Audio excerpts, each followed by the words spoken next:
যিসকলক তেওঁ সন্দেহযুক্ত বাংলাদেশী সজাইছে তাৰ পাছত আপোনালোকে দেখিব সেই মানুহখিনিকে পুনৰ সংস্থাপন ক্ষতিপূৰণ দি আছে তেওঁ বিতৰণৰ ব্যৱস্থাটো আচলতে কেলে কৰিব নোৱাৰে কেলে নাজনা নহয় জানে মানে বিতৰণ কৰিব নোৱাৰে হাতত তথ্য নথকা কথাই নাহে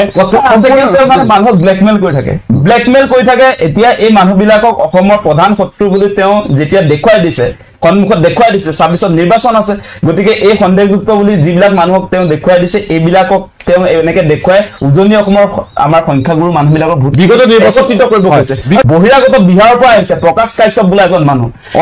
মুখ্যমন্ত্ৰী তেওঁ 22টা আচলতে আমাৰ ৰাভা পৰিয়ালৰ মানুহ মাটি তেওঁ আচলতে আপোনাৰ বিভিন্ন চক্ৰান্ত কৰি পাৱাৰ থকা সময়ছোৱাত আপোনাৰ মাটি লুকাই লৈছে নিজৰ নামত কৰি লৈছে আহোম সম্প্ৰদায়ৰ মানুহ আপোনাৰ 13 ঘৰ আপুনি গুণগুণ চেতিয়াৰ কথাটো জানে আৰু গুণগুণ চেতিয়াৰ কঠিয়াতলি সম্পৰ্কত কেনেকৈ এটা সাম্প্ৰদায়িক ৰহন সানিবলৈ মুখ্যমন্ত্ৰী বিচাৰিলে আপুনি দেখিলে যোৱা পৰহি তেওঁ প্ৰেছ কনফাৰেন্স পাতিলে সেই প্ৰেছ কনফাৰেন্সৰ কাৰণে গুৱাহাটীৰ সকলো সংবাদ কৰ্মীসকলক মাতি লৈ গৈ তেওঁ কি ক'লে যে গুণগুণ চেতিয়াৰ যি কঠিয়াতলি আপোনালোকে প্ৰচাৰ কৰি আছিলে সেই কঠিয়াতলি গুণগুণ চেতিয়াৰ দেউতাকে নহয় সাউথ সালমাৰ কোনবা মানুহে বোলে কঠিয়া ৰুইছিলে বুলি কৈ দিলে সেই মুখ্যমন্ত্ৰী সেই কঠিয়া উচ্ছেদ কৰোতে কোনো আপত্তি থাকিব নালাগে সেই কথাটো বুজাব কৈছে সেই কথাটো মিছা খসা কৰা মতাক মাইকিক মতা কৰিবলৈ অহৰহ যত্ন কৰি থকা মানুহজনৰ নামটো হিমন্ত হয় মুঠতে হৈছে কিয় তেওঁলোকৰ একাংশক আৰ্থিক অনুদান দিয়া হৈছে আৰু যদি তেওঁলোক সন্দেহযুক্ত নাগৰিক তেতিয়াহলে প্ৰশাসন যন্ত্ৰ কাৰ হাতত কাৰ দায়িত্ব যে এই সকল লোক সঁচাকৈ ভাৰতীয় নে তেওঁলোক বিদেশী চিনাক্ত কৰাৰ দায়িত্ব কাৰ এই সমগ্ৰ বিষয়ত কি ৰাজনীতি লুকাই আছে আকাশ ডাঙৰীয়া কি ভাবে মানে সাংঘাতিক এটা ৰাজনীতি লুকাই আছে মই আৰম্ভ কৰিছিলো কথাটো যে আপোনালোকে যিবিলাক মানুহক আচলতে সন্দেহযুক্ত বাংলাদেশী সজাই আছে সেই মানুহবিলাকক কিন্তু আপোনালোকে পুনৰ সংস্থাপন আৰু ক্ষতিপূৰণ দি আছে একেটা সময়তে হয় এতিয়া আপুনি দেখিব এইখিনি কিন্তু বিহিমিকে দি থকা হৈছে লোকাই সুৰকে দি থকা হৈছে আৰু তাৰ তথ্য কিন্তু আৰটিআই যোগেহে উলিয়াব লগা হৈছে যে কিমান লোকক সংস্থাপন দিয়া হৈছে কি হৈছে কিনা এই গোটেইখিনি এতিয়া শেহতীয়াকৈ আপোনাৰ গোৱালপাৰাত উচ্ছেদ অভিযান চলোৱাৰ আগে আপোনাৰ ধুবুৰীত হৈছিলে ধুবুৰীৰ চাপৰ বিলাসী পাৰ্ট আপোনাৰ ডাঙৰ এটা এভেকচন ড্ৰাইভ হৈছিলে আৰু তাত আপোনালোকে দেখিব তাৰ লগে লগে মুখ্যমন্ত্ৰী হিমন্ত বিশ্ব শৰ্মাই যিবিলাক সন্দেহযুক্ত বাংলাদেশী সদায় উচ্ছেদ কৰিছে তেওঁলোকক কিন্তু আপোনাৰ লগে লগে ক্ষতিপূৰণ সহ পুনৰ সংস্থাপন দিবৰ কাৰণে তেওঁ এটা নটিফিকেশনো আপুনি উলিয়াইছে তেখেতে আৰু আপোনালোকে যদি চাই সেই চাপৰ অঞ্চলত যিসকল লোকক আপোনাৰ এভিকশন কৰিলে যিসকলক সন্দেহযুক্ত বাংলাদেশী সজাইছিলে সেই লোকসকলক লগে লগে আপোনাৰ 300 বিঘা আথানি যেটো আপোনাৰ ৰেভিনিউ সাৰ্কেল আছে সেই আথানি ৰেভিনিউ সাৰ্কেলৰ অন্তৰ্গত 300 বিঘা মাটি ইতিমধ্যে তেওঁলোকক দিয়াৰ কথা ঘোষণা কৰিছে মুখ্যমন্ত্ৰীয়ে এটা সন্দেহযুক্ত বাংলাদেশী বিলাক বাংলাদেশলৈ বিতৰণ নকৰি আপুনি কেনেকৈ সংস্থাপন কৰিবৰ কাৰণে 300 বিঘা তুলি দিলে মুখ্যমন্ত্ৰী ডাঙৰীয়া এতিয়া প্ৰশ্ন উত্তৰ দিব লাগিব আকাশ ডাঙৰীয়া এতিয়া প্ৰশ্ন উত্থাপনৰ যদি কবাত কোৱা হৈছে খিলঞ্জীয়াৰ স্বাৰ্থ সুৰক্ষিত কৰাৰ বাবেহে এনে ধৰণে উচ্ছেদ চলোৱা হৈছে কোৱা হৈছে যে এই মিয়া জনগোষ্ঠীয় লোকসকলৰ আগ্ৰাসন আৰম্ভ হৈছে তেওঁলোকে আগ্ৰাসী আৰু তেওঁলোকে আগ্ৰাসন চলাই আছে উজনি অসমতো তেওঁলোকে ক্ৰমান্বয়ে আগ্ৰাসন কৰিবলৈ আৰম্ভ কৰিছে বুলি ইতিমধ্যে উল্লেখ কৰা হৈছে কিন্তু গোৱালপাৰাৰ সেই দুখৰ আছুদেৱী গাঁৱত কি আগ্ৰাসন আছিল আছুদেৱী গাঁৱত জানো কিবা আগ্ৰাসন আছিল যি গাঁওখন ৰাজহ বিভাগৰ ৰাজহ গাঁও বুলি ইতিমধ্যে স্বীকৃতিপ্ৰাপ্ত সেই গাঁওখনত কিবা আগ্ৰাসন থাকিব পাৰে যদি নোৱাৰে তেতিয়াহলে আৰু যদি কোৱা হৈছে খিলঞ্জীয়াৰ স্বাৰ্থ সুৰক্ষিত কৰাৰ বাবে যদি এই উচ্ছেদ যদি কোৱা হৈছে তেতিয়াহলে যি 60,000 বিঘা ভূমি উচ্ছেদ চলোৱা হৈছিল তাৰে প্ৰায় 55,000 কিমান বিঘা ভূমি উচ্ছেদ চলোৱা হৈছিল তাৰে মাত্ৰ 6,000 বিঘা ভূমিয়ে সংখ্যালঘু বসতি প্ৰধান ভূমিতে উচ্ছেদ চলোৱা হৈছে আৰু বাকি যিসমূহ মাটি বাকি যিসমূহ ভূমি সেই ভূমিত কিন্তু খিলঞ্জীয়া লোকসকল আছিল জাতি জনগোষ্ঠীৰ লোকসকল আছিল আৰু সেই ভূমিৰ বহুলাংশ সেই ভূমি ইতিমধ্যে ৰামদেৱক দিয়া হৈছে সেই ভূমিৰ বহুখিনি ঠাই ইতিমধ্যে আদানী গ্ৰুপক দিয়া হৈছে বিভিন্ন ব্যক্তিগত কোম্পানীক দিয়া হৈছে আৰু এনেদৰে প্ৰশ্ন উত্থাপন হৈছে আকাশ ডাঙৰীয়া যেহেতু আপুনি এগৰাকী খিলঞ্জীয়া আপুনি জনজাতীয় এগৰাকী যুৱক গতিকে এনেদৰে জানো খিলঞ্জীয়াৰ ভৱিষ্যত সুৰক্ষিত হ'ব এতিয়া আপুনি এটা কথা চাব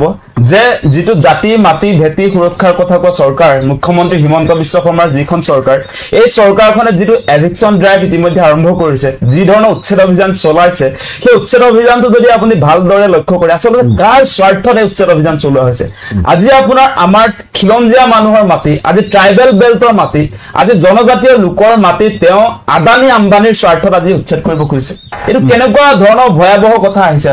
আজি খিলঞ্জীয়া মানুহৰ হাতৰ পৰা মাটি কাঢ়ি কাক দিব খুজিছে পুঁজিপতি বিলাকক কিছুমান কৰ্পৰেট হাউসক দিব খুজিছে আজিৰ দিনটো যদি আপোনালোকে চাই তেওঁ এই এভিকশন ড্ৰাইভটো আৰম্ভ কৰাৰ সময়ত আপুনি জানে যে কুকুৰাঝাৰ পৰ্বতঝুৰাত আপোনাৰ প্ৰায় 5000 বিঘা মাটি এই আদানীৰ সোলাৰ পাৱাৰ প্ৰকল্প নিৰ্মাণ কৰিবৰ কাৰণে তাত প্ৰথমতে আপোনাৰ হাত দিছিলে আপোনাৰ বিটিআৰ অঞ্চলত য'ত 6 শিডুল আছে আৰু আপুনি দেখিবলৈ 6 শিডুল ডিমা হাছাও কাৰ্বি আংলং আছে ডিমা হাছাও আছে আপোনাৰ এই আমাৰ এই আপোনাৰ এই ওচৰতে আমাৰ গুৱাহাটীৰ একেবাৰে ওচৰতে পলাশবাৰীৰ কথা বতৰা আছে নগাঁৱৰ মিকিৰ বামুনিৰ কথা আছে আপোনাৰ কুকুৰাঝাৰ পৰ্বতঝুৰা সেই কথা মই কৈছোৱে এই গোটেই কথা বতৰা বিলাক যদি আপোনালোকে চাই তেতিয়া হলে মোৰ ওচৰত তথ্য আছে মই কৈ দিওঁ যত কোত কিমান আচলতে তেওঁলোকে কোত আচলতে উচ্ছেদ কৰিবলৈ তেওঁলোকে যত্ন কৰি আছে কিছু বাধা পোৱাৰ কাৰণে বৰ্তমান সময়ত তেওঁলোকে আচলতে স্থগিত কৰি ৰাখিছে প্ৰথমে তেওঁলোকে বুকাজান সমষ্টিৰ লাহৰিজানৰ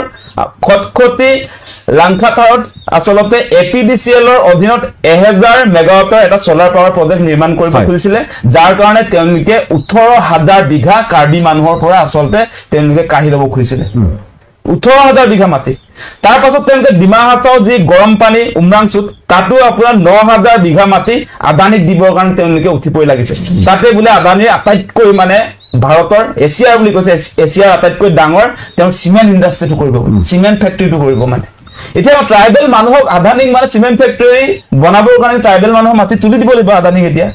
আৰু কাৰ্বি আংলঙৰ ক্ষেত্ৰত আপোনালোকে চাব 12000 মাটি দিবলৈ ইতিমধ্যে আম্বানীৰ লগত ৰিলায়েন্স ইণ্ডাষ্ট্ৰিজ লগত তাৰ যিজন আপোনাৰ তুলিৰাম ৰংহাং আপোনাৰ সিএম সেই মানুহজনৰ লগত হিমন্ত বিশ্ব শৰ্মাৰটো বেলেগ ধৰণৰ এটা সম্পৰ্ক সেই মানুহজনে কি কৰিছে যে কাৰ্বি আংলঙৰ ৰাইজৰ কোনো ধৰণৰ মতামত নোলোৱাকে কোনো ধৰণৰ কনচাৰ্ন নোলোৱাকে কোনো ধৰণৰ হিয়াৰিং নোলোৱাকে আম্বানী তুলি দিব হয় মুঠতে আকাশলৈ প্ৰায় 55000ৰ অধিক মাটি উচ্ছেদ কৰা হৈছিল ভূমি উচ্ছেদ কৰা হৈছিল তাৰে ভিতৰত মাত্ৰ 6000 বিঘা ভূমিতে সংখ্যালঘু লোকসকলে বাস কৰি আছিল তাকো সেই ভূমিটো মাজে মাজে খিলঞ্জীয়া লোকসকল বিভিন্ন জাতি জনগোষ্ঠীৰ লোকসকল সোমাই আছিল আপুনি লখিমপুৰৰ উচ্ছেদৰ কথাটো জানে লখিমপুৰ ফুকনহাট মোৰ মই নিজে লখিমপুৰ জিলাৰ বিলং কৰো মই আগতে লখিমপুৰত আছিলো আৰু আমাৰ যেটো তেলাহি মৌজাৰ অন্তৰ্গত এঙাৰখোৱাৰ ফুকনহাটত তাত আপোনাৰ আমাৰ এই খিলঞ্জীয়া মানুহ আহোম সম্প্ৰদায়ৰ মানুহ আপোনাৰ 13 ঘৰ আপুনি গুণগুণ চেতিয়াৰ কথাটো জানে আৰু গুণগুণ চেতিয়াৰ কঠিয়াতলি সম্পৰ্কত কেনেকৈ এটা সাম্প্ৰদায়িক ৰহন হানিবলৈ মুখ্যমন্ত্ৰী বিচাৰিলে আপুনি দেখিলে যোৱা পৰহি তেওঁ প্ৰেছ কনফাৰেন্স পাতিলে সেই প্ৰেছ কনফাৰেন্সৰ কাৰণে গুৱাহাটীৰ সকলো সংবাদ কৰ্মীসকলক মাতি লৈ গৈ তেওঁ কি ক'লে যে গুণগুণ চেতিয়াৰ যি কঠিয়াতলি আপোনালোকে প্ৰচাৰ কৰি আছিল সেই কঠিয়াতলি গুণগুণ চেতিয়াৰ দেউতাকে নহয় সাউথ সালমাৰ কোনবা মানুহে বোলে কঠিয়া ৰুইছিলে বুলি কৈ দিলে সেই মুখ্যমন্ত্ৰী সেই কঠিয়া উচ্ছেদ কৰোতে কোনো আপত্তি থাকিব নালাগে সেই কথাটো বুজাব কৈছে সেই কথাটো মিছা খসা কৰা মতাক মাইকিক মতা কৰিবলৈ অহৰহ যত্ন কৰি থকা মানুহজনৰ নামটো হিমন্ত হয় মুঠতে আকাশ দলে ডাঙৰীয়া দেখা পোৱা গৈছে যে এই পাইকানৰ যি উচ্ছেদ অভিযানক লৈ সম্পূৰ্ণৰূপে হৈচৈ কৰা হৈছে তাতে যদি আপোনালোকে মন কৰে যে যি চাঞ্চল্যকৰ তথ্য পঢ়িলে আহিছে আসুদুবি গাঁওখন কিন্তু ৰাজহ গাঁও আৰু ম্যাদী পট্টা ভূমিত থকা বহু লোকক ইতিমধ্যে উচ্ছেদ চলোৱা হৈছে আমি পুনৰ কৈছো যে আমি উচ্ছেদৰ বিৰোধিতা নকৰো অবৈধ বেদখলৰ আমি সমৰ্থন নকৰো উচ্ছেদৰ আমি বিৰোধিতা নকৰো কিন্তু উচ্ছেদ হ'ব লাগিব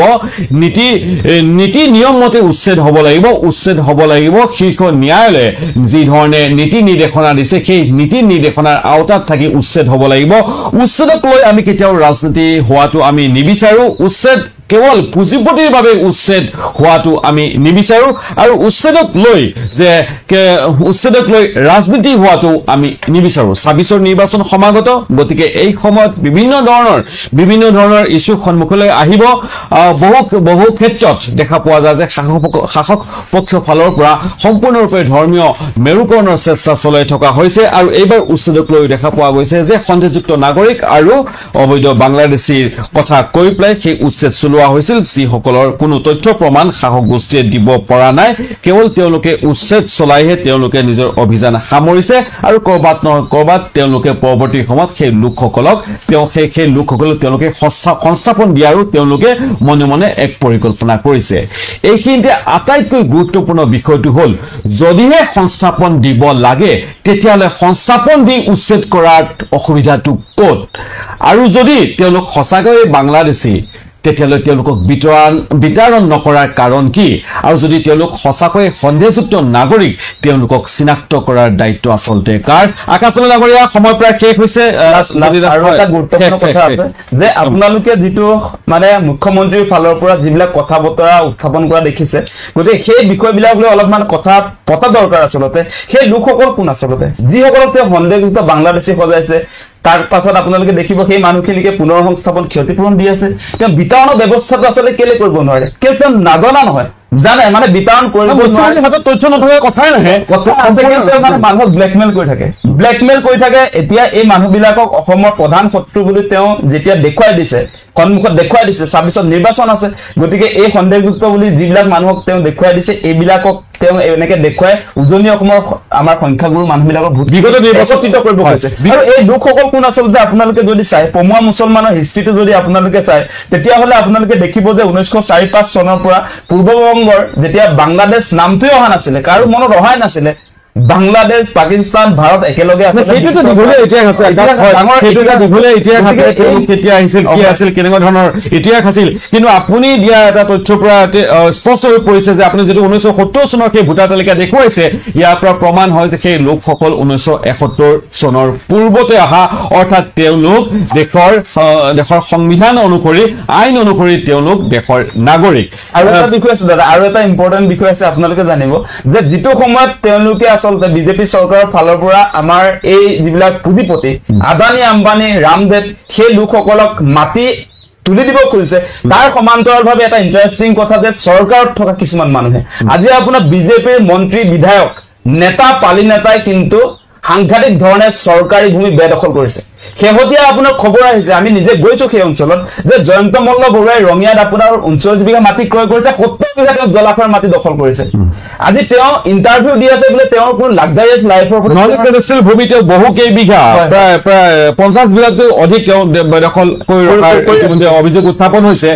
এই বিষয়বিলাক তাৰ সমান্তৰালভাৱে এতিয়া আপোনালোকে আজিৰ দিনটোত প্ৰতিবাদ হৈ আছে আপোনাৰ লক্ষীপুৰ আপোনাৰ গোৱালপাৰ লক্ষীপুৰ তাত কি কৰিছে বৰ্তমানত তেওঁ যিজন মানুহে তাত আচলতে আমাৰ ৰাভা মানুহ 22 ঘৰ ৰাভা মানুহৰ মাটি তেওঁ নিজৰ নামত কৰি লৈছে বহিৰাগত বিহাৰৰ পৰা আহিছে প্ৰকাশ কাশ্যপ বোলা এজন মানুহ মুখ্যমন্ত্ৰী তেওঁ 22টা আচলতে আমাৰ ৰাভা পৰিয়ালৰ মানুহ মাটি তেওঁ আচলতে আপোনাৰ বিভিন্ন চক্ৰান্ত কৰি পাৱাৰত থকা সময়ছোৱাত আপোনাৰ মাটিটো কাঢ়ি লৈছে নিজৰ নামত কৰি লৈছে কেনেকুৱা ধৰণৰ ঘটনা ঘটিছে আজি অসমত এই বিষয়টো ইতিমধ্যে ভাৰতীয় মানুহৰ ওপৰত হাৰাশাস্তি চলিছে এটা বন্ধ কৰক আৰু এই লোকসকলক যথোপযুক্ত ক্ষতিপূৰণৰ পুনৰ সংস্থাপন দিয়াৰ ব্যৱস্থা কৰক যদি বাংলাদেশী হয় তেওঁলোকক ব্যৱস্থা কৰিব নালাগে আমাৰ স্বদেশী আৰু বিদেশী যিটো ভিত্তিবৰ্ষ আপোনালোকে জানে সুপ্ৰিম কোৰ্টে শেহতীয়া যিটো জাজমেণ্ট দিছে 1971 25 মাৰ্চৰ যিবিলাক পূৰ্বতে অহা তেওঁলোক স্বদেশী মানে নাগৰিকৰ ভিত্তিবৰ্ষ পিছত অহা বিলাক বিদেশী গতিকে সেইটোৰ ভিত্তিত সেইটো গোটেই অসমৰ জাতীয় সহমতত এটা জাজমেণ্ট যিহেতু হৈছে সকলোৱে মানিও লৈছে তাৰ পাছত স্বদেশী বিদেশীটো সন্দেহ কৰি আপুনি ভাৰতীয় হাৰাশাস্তি দিব নোৱাৰে আপোনালোকে আমি দেখিছো যে খাইৰুল ইছলাম এটা শিক্ষকতা কৰি আছিল ধৰ্মত মুছলমান তেওঁ সন্দেহযুক্ত বাংলাদেশী সজাই আপন নো মেন্স লেন্ড আপন বাংলাদেশ বৰ্ডাৰলে খেদি দিলে তাত 24 ঘণ্টা থাকিলে তাৰ পাছত মানে উপযুক্ত প্ৰমাণ পত্ৰৰ জৰিয়তে তেওঁ আকৌ আপোনাৰ ভাৰতীয় হৈ যায় স্বদেশী হৈ যায় গতিকে এনে আপোনাৰ ভাৰতীয়জনক এনেকৈ হাৰাশাস্তি কৰাটো কেতিয়াও গ্ৰহণযোগ্য নহয় এটা উচ্ছেদ কেৱল পাইকান বনাঞ্চলতে হ'ব বা এইখিনি ঠাইতে হ'ব না ভৱিষ্যতৰ আৰু ঠাইতে হ'ব আকাশদলে কি কয় যে উচ্ছেদটো সকলোৰ কাৰণে হৈ আছে নেকি উচ্ছেদ কেৱল পাইকান বনাঞ্চলত যে হৈছে তেনেকুৱা নহয় উচ্ছেদ সমগ্ৰ অসমত হৈছে আপোনালোকে নিশ্চয় দেখা পাইছে আদানী আম্বানীৰ স্বাৰ্থত পুঁজিপতিৰ স্বাৰ্থত আমাৰ থলুৱা খিলঞ্জীয়া লোকক উচ্ছেদ কৰা হৈছে এই আপোনাৰ শিলহাকু গুৱাহাটী আপুনি য'ত আছে ইয়াৰ পৰা 5 কিলোমিটাৰ ডিসটেন্সত শিলহাকু আছে ইয়াতো থলুৱা মানুহৰ পৰা 1250 বিঘা মাটি কাঢ়ি ললে থলুৱা খিলঞ্জীয়া মানুহ ইয়াত গৰিয়া মুছলমান আছিলে মই মিচিং মানুহ আছিলে কাৰ্বি মানুহ ৰাভা মানুহ আছিলে ইয়াত আপোনাৰ অসমীয়া থলুৱা মানুহ আছিলে সেই লোকসকলৰ মাটি কাঢ়ি ললে পুঁজিপতিৰ স্বাৰ্থত আৰু আপোনালোকে নিশ্চয় দেখা পাইছে এই অলপ দিনৰ আগত লখিমপুৰত যেটো উচ্ছেদ হৈছে লখিমপুৰত আমাৰ আহোম মানুহক উচ্ছেদ কৰা হৈছে আমাৰ দাস মানুহক কৈবৰ্ত মানুহক উচ্ছেদ কৰা হৈছে তাত আদিবাসী মানুহক উচ্ছেদ কৰা হৈছে গতিকে এনেকুৱা ধৰণে উচ্ছেদ অভিযান চলিছে কাৰ্বি আংলঙত উচ্ছেদৰ বিভীষিকা তাতো আদানিক দিবৰ কাৰণে আপোনাৰ 20,000 মান মাটি বুলি কৈছে 20,000 বিঘা মাটি তেনেকুৱা আমি কথা পাইছো মানে প্ৰচেছ চলাই আছে আপোনালোকে এই পৰ্বতঝুৰাৰ কথা জানে যে কুকুৰাঝাৰ পৰ্বতঝুৰাত আপোনাৰ বিটিআৰ অঞ্চলৰ বিটিসি সৰকাৰ চলি থকা অবস্থাত তাতো অসম সৰকাৰ নেতৃত্বত আদানিক মাটি গটোৱা এটা চক্ৰান্ত চলিছে যত দিব নোৱাৰে আসলতে মানে বাংলাদেশেৰ নামটো এনে লৈ আছে বাংলাদেশেৰ নামটো উচ্ছেদ সবকে কৰা হৈছে মই কৈছো আমি পুঁজিপতিৰ স্বাৰ্থত কাকো ৰেহাই নিদিয়ে হিমন্ত বিশ্ব শৰ্মাই পুঁজিপতিৰ স্বাৰ্থত কাকো ৰেহাই নিদিয়ে আমাৰ মানুহবিলাকে বুজি পোৱা নাই মই কৈছো হিলহাকুত বাছি বাছি কেৱল থলুৱা খিলঞ্জিয়া লোকসকলক উচ্ছেদ কৰা হৈছিল ইয়াত কিন্তু যিবিলাক কৰ্পোৰেট হাউস আপোনাৰ বাহিৰৰ যিবিলাক পুঁজিপতি তেওঁলোকৰ বিল্ডিঙত চুব নোৱাৰিলে তেওঁলোকে নুচুৱে সেইবিলাক তাৰপাছত আপোনালোকক এটা কথা কৈ আছো যে ইয়াত কেৱল মুছলমান বুলি আপোন উচ্ছেদ কৰা নাই উচ্ছেদে কেতিয়াও হিন্দু মুছলমান হেতু নাচাই প্ৰচাৰটো কৰিব পাৰে টিভিৰ সহযোগত কিন্তু আপোনালোকে নিশ্চয় দেখিব আমি হিলহাকুৰ উদাহৰণ দিছো আজি গুণগুণ চেতিয়াহঁতৰ সেই ফুকনহাটৰ উদাহৰণ দিছো আজি আপোনাৰ কাৰ্বি আংলঙৰ উদাহৰণটো দিছো বা কাৰ্বি আংলঙতো মুছলমান নাই আজি পৰ্বতঝুৰাত এটা কেনেকুৱা ঘটনা ঘটিছে ভূমিপুত্ৰ বড়ো মানুহে নিজৰ মাটিত যেতিয়া আদানী চাৰ্টত কাহি লবলৈ গৈছিল নিজৰ গাত আপোনাৰ পেট্ৰল ঢালি দিবৰ পৰা কেনেকুৱা এটা পৰ্যায়লৈকে গৈছে মানুহ গতিকে অমানৱীয় অত্যাচাৰ চলিছে চবৰে ওপৰত কেৱল সংখ্যালঘু নহয় চবৰে ওপৰত চলিছে ইয়াত সেই কাৰণে কৈছো আপোনালোকক এই টিভি বিলাকে দেখুৱাই দিয়াৰ কাৰণে সামাজিক মাধ্যমত প্ৰচাৰ হোৱাৰ কাৰণে কেতিয়াও নাভাবিব যে বাংলাদেশী খেদিবৰ কাৰণে এই উচ্ছেদ অভিযান চলিছে কিন্তু ধন্যবাদ যাত্ৰা হৈছে আকাশ ধন্যবাদ যাত্ৰা হৈছে আৰু এনেকুৱা শ্লোগান শুনা গৈছে যে খেদ খেদ মিয়া খেদ এইবিলাক দেখিছো এই মুহূৰ্তত ধন্যবাদ যাত্ৰা যে কৰিছে আৰু বিজেপিত মানে আপোনালোকে জানে যে সংখ্যালঘু মৰ্চা বুলি এটা গোট আছে গতিকে মোৰ প্ৰশ্নটো হৈছে বৰ্তমান সময়লৈকে আসলতে এই সংখ্যালঘু মৰ্চাত থকা মুছলমান বিলাক সঁচাসঁচি মুছলমান হয় নে নহয় মুছলমানৰ ওপৰত সাংঘাতিক ধৰণে অত্যাচাৰ হৈ থকাৰ পাছত কেনেকে তেওঁলোকে বিজেপিক খামুচি ধৰি আছে সেই কথাটো আপোনালোকে ভাবি চাওক প্ৰত্যেকজন মুছলমান মানুহে যিবিলাকে বিজেপিৰ দলটোৰ লগত আজিৰ দিনটোতো আছে সেই মানুহবিলাকে আসলতে পদত্যাগ কৰিব লাগে নে নাই যদিহে পদত্যাগ নকৰে তেওঁলোকক আসলতে আমি নিলাজ বুলি ক'বলৈ বাধ্য তেওঁলোক নিলাজে হ'ব লাগিব আৰু আপোনালোকে জানে মুছলমানৰ ওপৰত কেনেকুৱা ধৰণৰ অত্যাচাৰ চলায় প্ৰতিটো মুহূৰ্তত সন্দেহযুক্ত বাংলাদেশী আপোনাৰ দ্বিতীয় শ্ৰেণীৰ নাগৰিক হিচাপে টৰ্চাৰ কৰি থাকে মুছলমান মহিলাসকলক আপোনাৰ সন্তান জন্ম দিয়াৰ মেচিন বুলি কয় তাৰ পাছত কেনেকে সেই দলটোক আসলতে গবামাৰি ধৰি থাকিব পাৰে সেই কথাটো আপোনালোকে সকলোৱে বিবেচনা কৰি চাওক আৰু সেই কাৰণে কৈছো যে যিসকল মানুহে আজিৰ দিনটোতো মুছলমান যিবিলাক মানুহে আসলে ভাৰতীয় জনতা পাৰ্টি কৰি আছে তেওঁলোকক সন্মান সহকাৰে কৈছো আপোনালোকে এই দল ত্যাগ কৰাৰ সময় দলটোক বিদায় দিয়ক বিজেপি কোনো কাৰণতে মুছলমানৰ বন্ধু নহয় মুছলমানৰ ঘূৰ শত্ৰু হৈছে বিজেপি গতিকে এই দলটোত আপোনালোকে খামুচি ধৰি কেতিয়াও নাথাকিব এই কথাখিনি ক'লো সকলো ৰাইজৰ শত্ৰু দে অকল মুছলমান বুলি নকওঁ যে সকলোৰে শত্ৰু বিজেপি সকলো অসমবাসী ৰাইজৰ কাৰণে শত্ৰু গতিকে বিজেপিক যিমান পাৰে সিমান সোনকালে বিদায় দিব লাগিব নহলে অসমটোক একদম গুচি যাবগে পুঁজিপতিৰ হাতত আৰু অসমৰ যিলা মাটি সেই মাটি কেৱল পুঁজিপতিক দিছে তেনেকুৱা নহয় কিন্তু হিমন্ত বিশ্ব শৰ্মাই এফালৰ পৰা মাটি সম্পত্তি গোটাইছে ইন্টাৰভিউটো দীঘলীয়া হ'ব এতিয়া বহুত মাটি গোটাইছে আপোনালোকে নিশ্চয় দেখিছে তেওঁ মুখ্যমন্ত্ৰী হোৱাৰ পাছত তেওঁ নিজৰ সমষ্টি জালুকবাৰীত হিমন্ত বিশ্ব শৰ্মাই বন্দিয়া ইন্টাৰনেশ্যনেল স্কুলৰ নামত 29 বিঘা চৰকাৰী মাটি দখল কৰি এতিয়া এই স্কুলৰ ব্যৱসায় কৰি আছে হিমন্ত বিশ্ব শৰ্মাই তাৰ পাছত তেওঁ মুখ্যমন্ত্ৰী হোৱাৰ পাছত নগাঁও দাৰিগজিত 106 বিঘা মাটি লৈছে আমাৰ ওচৰত সেই ডকুমেন্ট আছে আজি মাজুলীত মাটি লৈছে আজি আপোনাৰ কাজিৰঙাত ৰিজৰ্ট খুলিছে তাত মাটি লৈছে বাগান লৈছে চানমাৰী চাহ বাগিচা আপোনাৰ তিনিচুকীয়াত আছে কাঞ্চনজুৰি চাহ বাগিচা সেইবিলাক আমি জানোতো আৰু গুৱাহাটীত যদি চাই আজি আপোনাৰ জুৰুডৰ হিমন্ত বিশ্ব শৰ্মাৰ মাটি আজি গণেশগুৰিত মাটি খ্ৰীষ্টান বস্তিত মাটি উজান বজাৰত মাটি ক'ত নাই তেখেতৰ মাটি গতিকে মাটি খাইটি হিচাপে তেখেতৰ পৰিয়াল ইতিমধ্যে চিহ্নিত হৈছে তাৰ সমান্তৰালভাৱে আৰু এগৰাকী কেবিনেট মন্ত্ৰী আহি গ'ল জয়ন্ত মল্ল বৰুৱা বিগ ব্ৰাদাৰৰ যেনেকুৱা চৰিত্ৰ একে চৰিত্ৰত গৈ আছে ৰঙিয়াত আপোনাৰ 107 বিঘা মাটি দখল কৰিছে গিৰগাঁও প্ৰসংগটো আছে তেওঁতো গৰু চুৰৰ কামতো লিপ্ত হৈছে জয়ন্ত মল্ল বৰুৱাই গৰু চুৰৰ ব্যৱসায়তো লিপ্ত হৈছে যেতিয়া গৰু চুৰ প্ৰসংগটো ৰাজ্যত আহিছে গতিকে এইটো ডাইভাৰ্ট কৰিব দেখা গৈছে এতিয়া সাংঘাতিক ধৰণে এই হিমন্ত বিশ্ব শৰ্মা আৰু জয়ন্ত মল্ল বিশেষকৈ জয়ন্ত মল্লৰ যি ধৰণে ভূমি সম্পত্তি আসলতে মানে